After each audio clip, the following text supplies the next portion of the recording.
اہل بیت سے کیا مراد ہے؟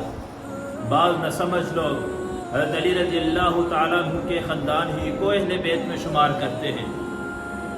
صرف وہی اہل بیت میں شمار نہیں، علی رضی اللہ تعالیٰ عنہ کا خاندان تو ہے ہی ہے، وہ تو اللہ کے نبی کے لاڈلے تھے، حسن حسین تو اللہ کے نبی کے لاڈلے تھے، فاطمہ رضی اللہ تعالیٰ عنہ اللہ کے نبی کی لاڈلی تھی، حضرت علی داماد میں سب دامادوں کے اندر خاص تھے، اور خاص طور پہ حضرت علی رضی اللہ تعالیٰ عنہ کو اہل بیت میں شمار کیا۔ اہل بیت کے اندر نبی علیہ السلام کی 11 ازواج مطہرات داخل ہیں۔ اہل بیت کے اندر نبی علیہ السلام کے 3 بیٹے 4 بیٹیاں شامل، نبی علیہ السلام کے نواسے اور نواسیاں اہل بیت کے اندر شامل، اور علی رضی اللہ تعالیٰ عنہ کو خاص طور پہ شامل کیا۔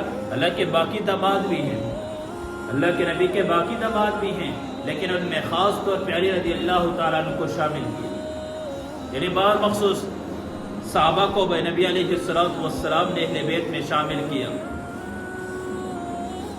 تو اس طرح حضرت علی رضی اللہ تعالیٰ عنہ کو بھی اہل بیت میں شامل کیا۔